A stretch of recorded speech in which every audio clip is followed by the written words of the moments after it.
at the Turtle Source. Now you may have seen Anthony here a few months back. Everything wasn't really grown in, but this place is amazing. It's owned and operated by Marc Cantos and his amazing staff.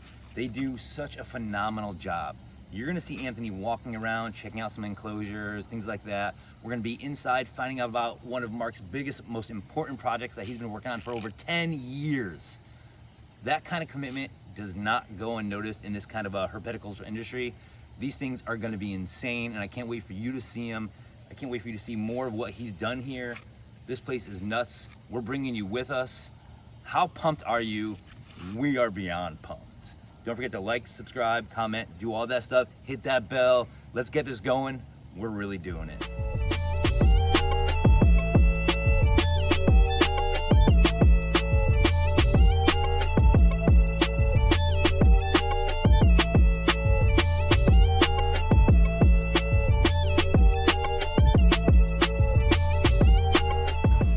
If you keep tortoises, you have to be super vigilant, and Marc does a really good job. We just happened to come out here right at dawn as the sun just came up, and there's a redfoot tortoise right now who needs some help. He's been spinning around in circles. You can see this kind of crop circle here that he's created because he's been on his back for a little while. I'm sorry, buddy. Enjoy the rest of your day. A lot of the things on Marc's property that he's been able to create are really ingenious and have really taken him, I'm sure, a lot of effort and time, although he is pretty quick to create, to come up with the idea. And this is no exception here. It's basically this large expanded planter that has trees growing out of it. I don't know if that's what you call this, but basically the barrier around the plants, which are already on the property in other places. I don't know if this already existed or if he did this himself for the animals, but basically it's built up. And now they have a sandy area because a lot of turtles do prefer to nest in more loamy, sandy type substrates. Turtles and tortoises are opportunistic feeders. We've talked about that a lot, opportunistic scavengers.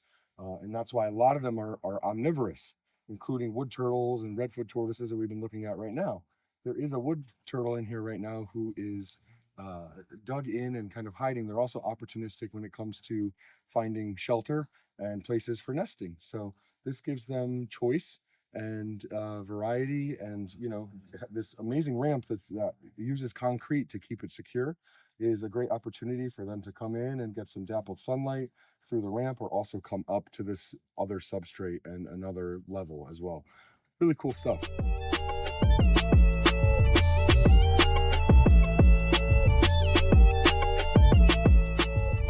The enclosures, habitats that Marc has designed for his animals, a lot of them are like nothing you've seen before. These are no exception. This is my second time here, and both times I've just been completely taken aback by how he's created these. These are really thick gauge wires that are kind of rubber coated or plastic coated, and he's built up these three-dimensional forms that go over nesting areas, basking areas, and I want to talk about those areas for a moment. So we see in here that he's got this basking area that goes over the main water portion of the habitat.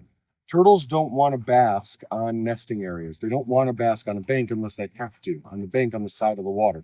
They want to bask on a log or some kind of platform above the water so that they can just plop right off into the water, right? And he's got that there. That also goes up into the nesting area with one of those those coated wire ramps. So it's all waterproof, and it's all really strong. He's done a great job with it. Here, looking at this one, with this nesting area, you can open over the basking area, you can open to feed, but also he's got access to the nesting area that the animals do use. And you can see right here, I bet if I dug in here, I could find eggs right now, but I'm going to leave it alone for him. He's going to do the honors because he and his team put in all the hard work to do what they do. But there are some test holes here that have been dug, it looks like either this morning or late yesterday evening. So it's pretty cool stuff. You may be wondering, well, why is this here? Because a nesting area should be getting sunlight.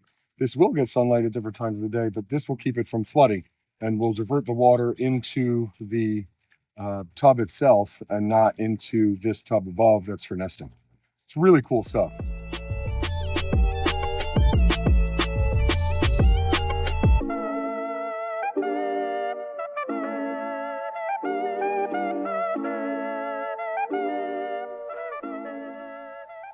So I'm here back at the Turtle Source in Southwest Florida with my friend Marc Cantos. So excited to be here because it's a lot different than the first time I visited. The first time in December, it was kind of cold. It's not really turtle season, although he has tons of stuff going on all year long. It's egg season, and we've got eggs being laid, sometimes hundreds every single day.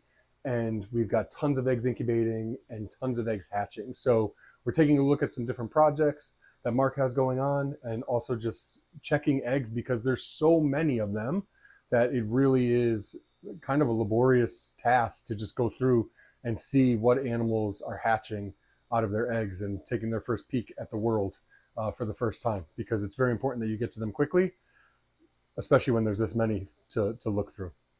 So we have 4 sets of snapping turtle eggs that we have to check. And then after that, if you want to see some that have already hatched out, we have them in the laundry room because it's very warm and snappers like that. Love it. So what I'll do is I'll start with what's in the incubator, which will be making females. I don't know what these are like today. I haven't looked at them. Is this a sea serpent's hot box? Yes. That's the biggest one I've seen. That's amazing. Really nice incubators. So this is from the Pritchard pond, which means that they're either hets 100% or they're albinos. So from the Pritchard pond, and they're also females. So I see 2 hets. I see 1 hatched egg that's been tossed all around. I see probably over here, someplace in here, Someplace there's a little baby. is a snapper. And you don't even know if this is a het, which would appear to be normal but carry the gene for this albinism, right. or if it is actually a visual albino. Right. And I'm trying to see if I can find it. That's pretty cool. Trying to see if I can find it. Let me cheat a little bit. Let's see underneath. I don't see anybody. Where are you, friend? I think I see a spot right over here under an egg. Could be. Let's see. Maybe here. Or we can start that over again if you want. I don't know. No, it's okay. You can speed it So, up or cut it out. Yeah. I don't Or know. not. Maybe we just rock with Well, it. I don't Let know. the suspense grow like all these Well, other what we internet normally have to videos. do then is we have to go through the box entirely Right. and see. I did see, I wasn't sure if maybe I saw another pip over there. Maybe I was wrong. But these are not hard-shelled eggs, so that it's not necessarily like they're breaking the eggshell. It's like that slit in the eggshell, kind of in between like a hard-shelled turtle egg and say like a snake egg that has a slit in it. Well, the nice thing about snappers is that they're soft and they're round, as opposed to soft shells that are round and they're hard. So you can always tell which you have. Mm-hmm. Nothing over there. Marc gets thousands of eggs every year, and when you look at eggs and you look at baby turtles and you look at just turtles all day, every day, you get really good at finding them. Yeah. So I'm surprised this one is so far. so elusive.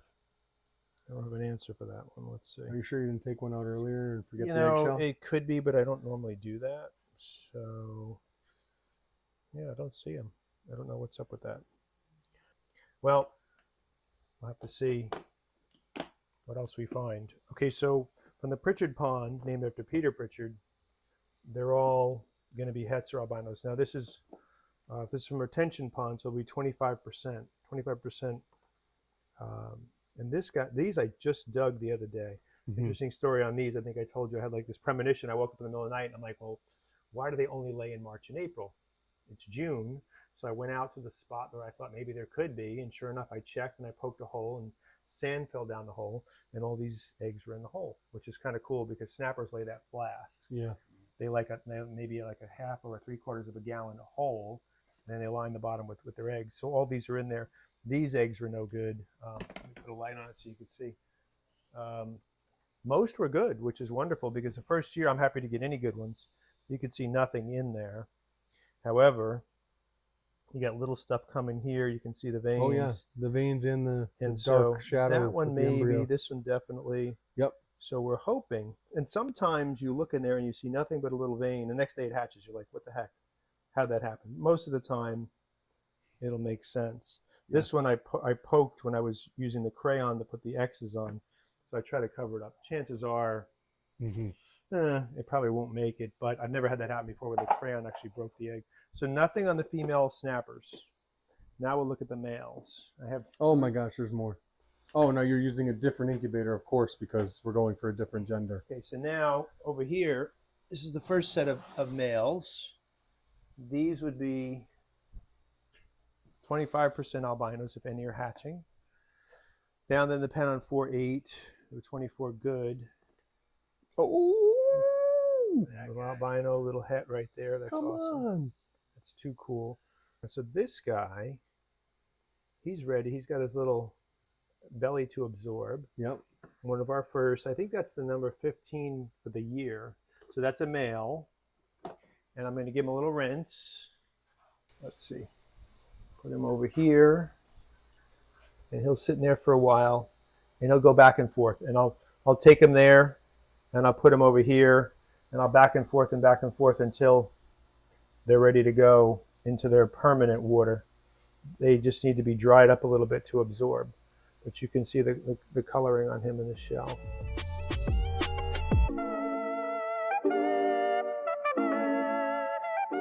So this is a project that he started 10 years ago. We're going to talk to him more about that. Mm-hmm. And it takes a lot of time. It takes a lot of time, but now he's starting to reap the rewards. And you see, this is a guy who deals with a lot of turtle eggs. This is just scratching the surface, just looking at one project. So retention pond again, 15 were good.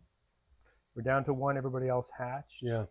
I think that one is still good. I'm not throwing the other ones out, but you can see the veins in that. Yep, that looks good. And so that may take a while. We've got all the time it takes. Let's see here. Pritchard Pond. Somebody's sweating. We'll check them out tomorrow. Is that one pip there on the end? This one's wants to. This one. Yeah, I don't think Looked like that there was a was slit in it. Nope, I'm seeing the X that you drew. Yeah, But they are sweating over time. See how those are clear eggs? Yeah.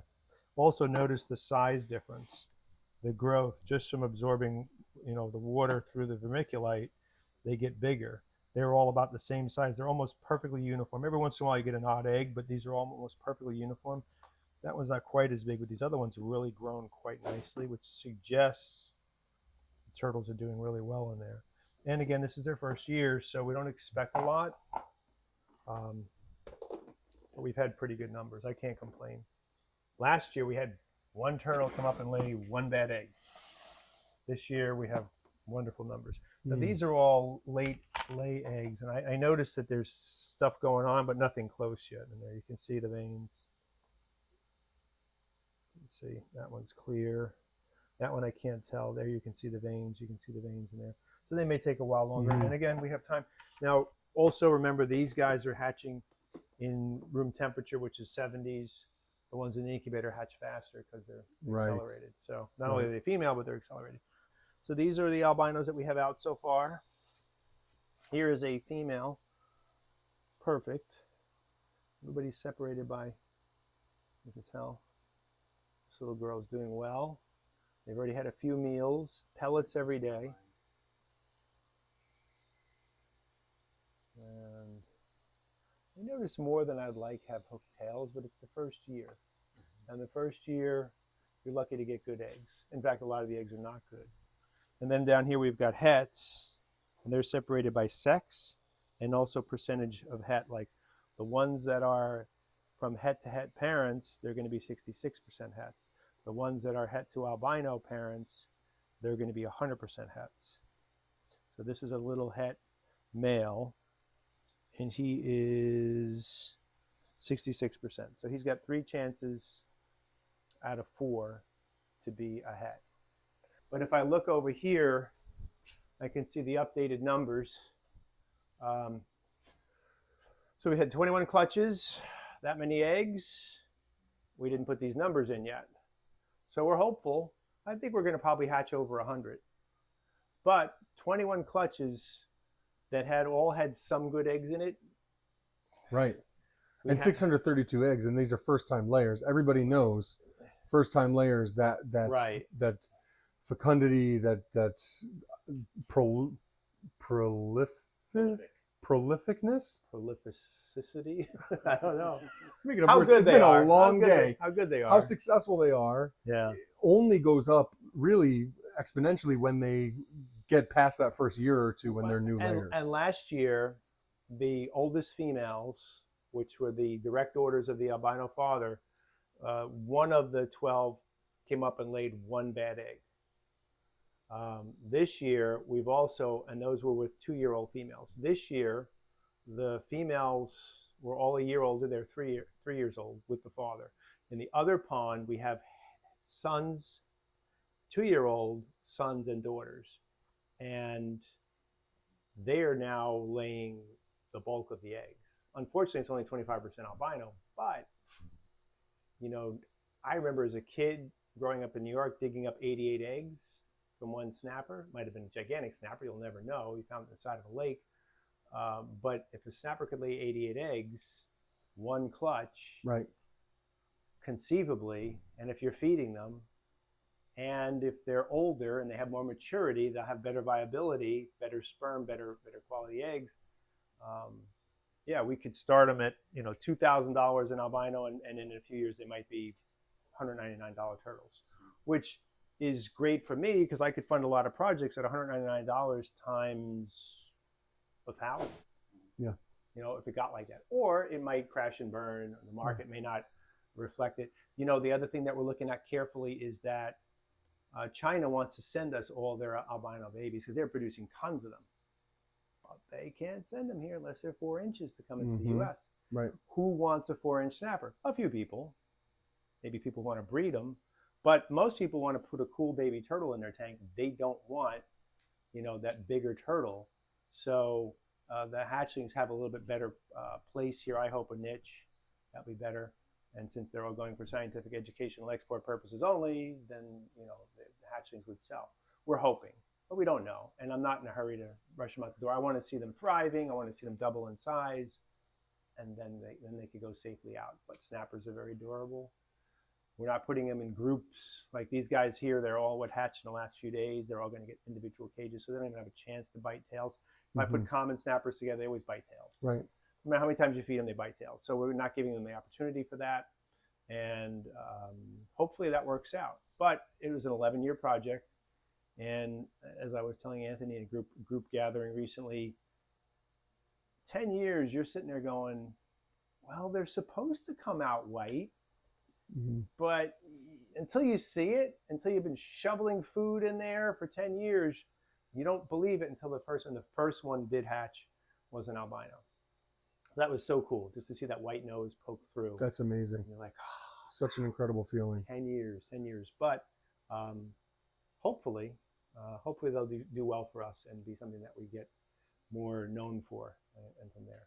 I'd love to just say as a thought, first, the project is so cool, but I think there's a lot of things we touched on that viewers may have questions about, that sort of thing. So throw them in the chat, throw in your comments. You're talking about, when you're looking at some of these recessive genes like albinism is, you're talking a lot of times about breeding animals back to siblings and back to parents and things like that, not again and again, but in order to get those first groups of visuals, a lot of times that's what's happening. I don't know if everyone realizes that, so I'd love to hear people's thoughts on that. The other piece is, you know, and obviously I think a lot of people kind of have questions, but I think in terms of a real positive here is when you have albino animals, they're much less likely to survive in the wild. So when we're creating animals for the hobby or for people to have within their own collections, what have you, albino turtles pose a much less of a risk for local ecosystems when they get out into places they shouldn't be, because they're less likely to survive. So pros and cons there. I'd love to hear your thoughts in the chat. Don't forget to get involved if you can, and be a part of the conversation. It's really, really cool stuff.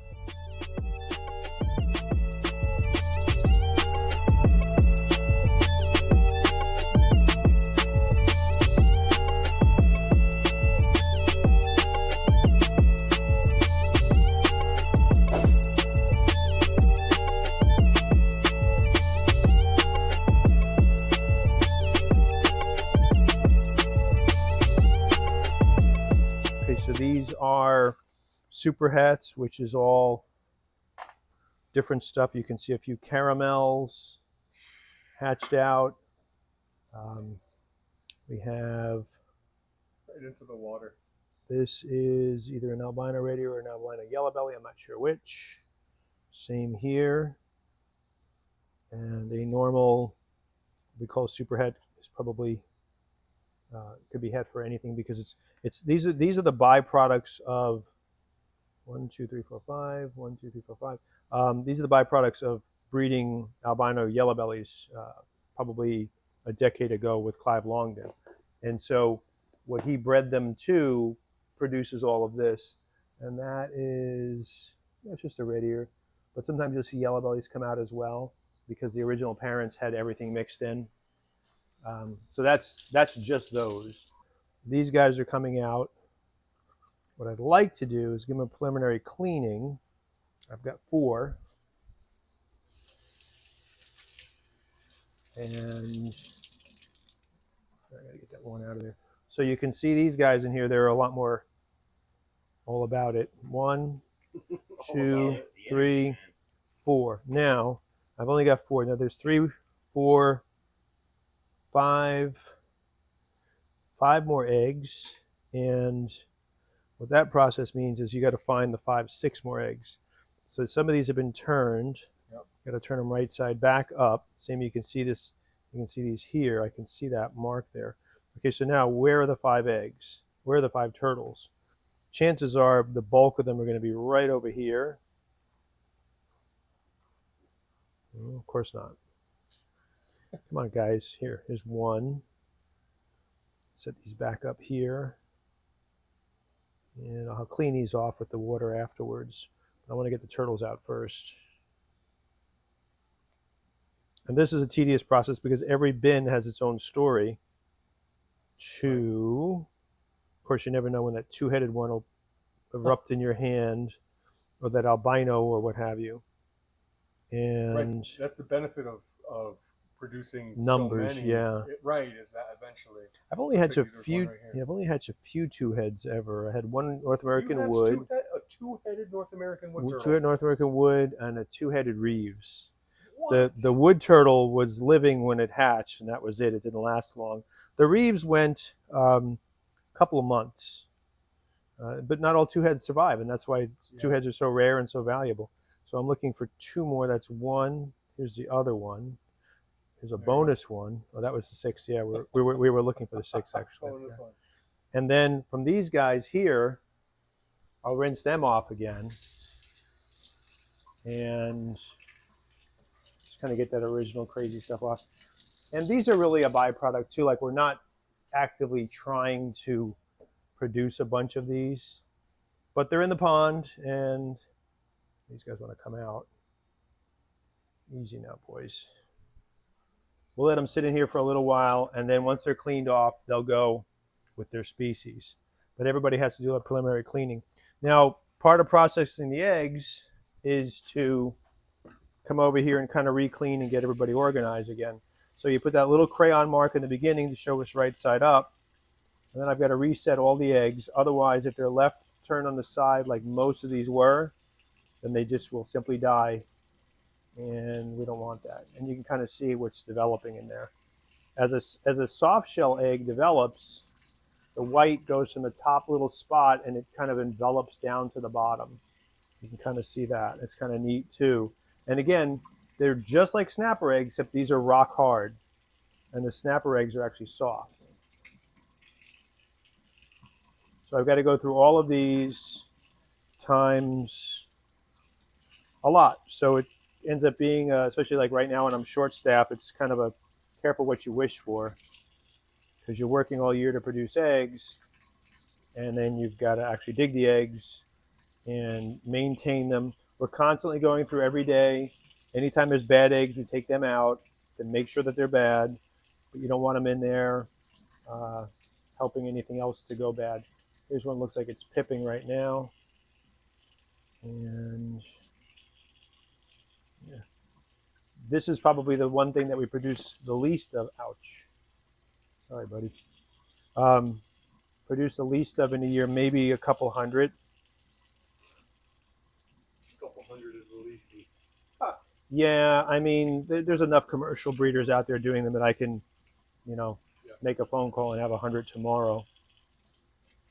So it's like anything else. If we don't mass produce sulcatas, we'll produce a handful, maybe 60 or 70.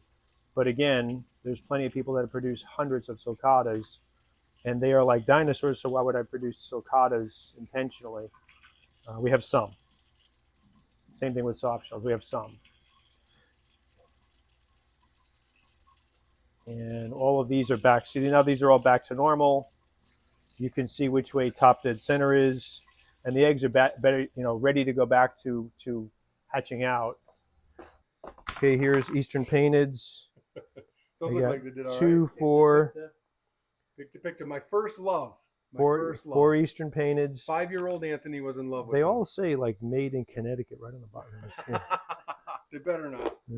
So now here's an interesting thing. What I do is I'll take all these labels off, and we'll just keep track. And then at the end of the season, we chart all of these on a calendar so we can see when they were laid. And you say, well, how do you keep track of that? Well, right now it's very scientific. But we go back and we actually make a chart and a calendar. And every day my guys come in and see what's laying that day, a year ago and 2 years ago. And here's a couple. 1, 2, match the eggs to the turtles. I can't even see the marks on the shells anymore. We'll hope for the best. And these, you can see these guys. Oh, still got some egg on them, but you can see that bright orange belly. See if they stick their heads out. And then let's go from here. Put these down here. And so I've just got to go through all 3 of these stacks this evening. Okay, All next. these stacks? Yeah, just the purple ones. The purple ones. It Yep. says hatching. Het yellow bellies. So here you have an albino yellow belly that hatched out. There should be 2 turtles in here, and a weak egg that broke. Okay, I'm going to say right here. Aha, there it is. There's a het, and there's a normal. And this is an albino yellow belly with a het yellow belly. And that's a cool thing. That is really cool. Well, that didn't exist 10 years ago. Well, 12 years ago. Here he is. Here he is. Look at the size of this guy. He's like your thumbnail. But he's a pretty little guy. And you can get a sense of how small he is. Jelly bean. Yeah, like a very small stink pot. That's a 3-stripe. That's the second turtle species that I ever hatched, and one of my favorites. And, you know, one of the 4 smallest, too. You got those, the bogs, stink pots, and then, of course, the nanas, the African muds. I do think some of the new Mexican species, like Could be that small. or Kinosternum cora, are pretty small as well. This is insane. Mark, how many employees do you have? This is insane. You're looking at it. Ideally, 5. Right now, 2.5. We're working on that. Cool. Some true charcoals right here, hatching out, and they are so cool looking. And looks like we've got one more over here. Beautiful little charcoal red ear. Oh, you Tripricatus. got some hatching in there. Come on. I've never seen a hatchling. Well, you have now. Yeah. He blew out of that egg. Yeah, he did. He wanted out. Nice Tripricatus. Cool. Keep them with other guys for about 5 minutes before they decide to eat everybody. So this is a Mexican giant musk turtle, for anyone who's wondering at home. And they get big enough to take your hand clean off at the wrist. So someday this turtle will be 1.5 times as big as this container and close to 20 pounds. If anyone's wondering, I did a video with my friend from Turtle Nerds of Colorado, Mike, and he has a really beautiful adult. So if you want to see what an adult looks like, and we don't happen to cover them here because there's so much going on at the Turtle Source, you can check out that video. Oh. So you have a golden flame hatching, 2, 3. I'm really waiting to see if I'll ever get an albino. Kind of a mutated shell. Beautiful turtles just the same. Het golden flame. Did these originally come from Sean Heater? Yeah. Yeah. And Sean made sure that I got these 66% hets, but I produced a ton of them last year, but no albinos. and still no albinos. So they could come out, but so far they're just Albinos do come out of this golden flame group? yes, Is that how because that the works? original grandfather of these was an albino. Interesting. Yeah. Wow. So whether or not they're hets or not, Yeah.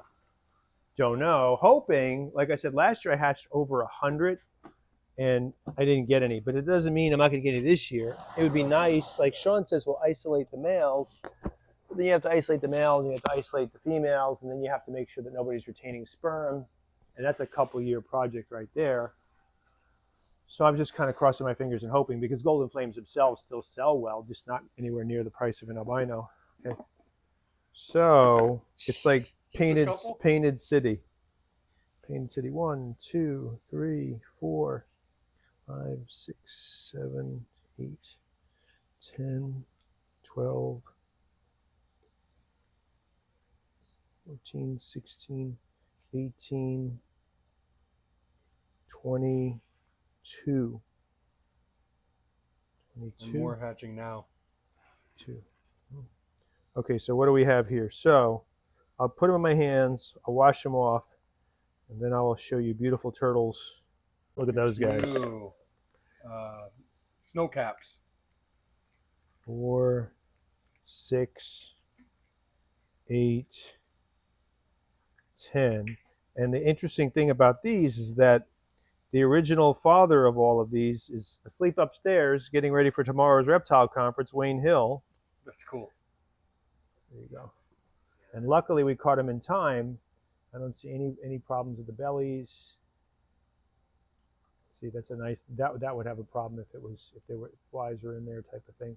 I saw a couple bugs, but no problems. It's just gorgeous turtles. And Paradox are really cool. We lucked out producing these some years ago, and it's a dominant gene. So I could take a normal green one that looks like this and put it with other turtles and eventually produce Paradox anyway. But they're really cool. A lot of the Paradox have black markings on them. Ours have gotten away from that in recent years, but you produce everything. True albinos come out of here. The Paradox, the green ones with the black Paradox markings, the limes, which I haven't hatched any limes yet, no, not yet this year, and just a really cool morph. I'll come back to these.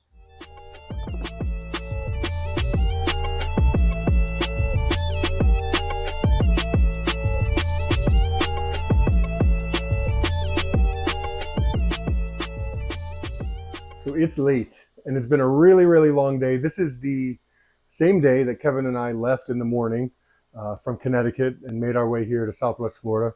And it's been a long, hot day, and we're ready to call it quits. It's after midnight right now. Mark is still here sorting through the hatchlings from the day, and there are hatchlings everywhere. So in addition to kind of cleaning things up, and obviously we went through and checked all the eggs that were set to hatch around this time, there's just a lot to go through. So he's kind of processing everything, making sure everything's okay and clean and happy. And we're going to leave him to it because we can't really hang anymore. So anyway, we're going to say goodnight to these beautiful hatchlings and so many others like it. I think we found close to 100 babies that had just hatched freshly out of their eggs. I've never experienced anything like that before. I hatched 199 eggs last year, produced 199 hatchlings, and I thought I was really doing something. Now, granted, I do work with a lot of species that maybe only lay one egg at a time, but I've never been privy to anything like this before. It's awesome, and I'm so grateful that Mark was able to show us this, and I hope you enjoy it. Let us know in the comments how you liked it. Don't forget to like and subscribe. Tell your friends. Just Turtles, we're really doing it. Join the crew. Always something new. Hit subscribe, join the crew. Just Turtles. There's always something new.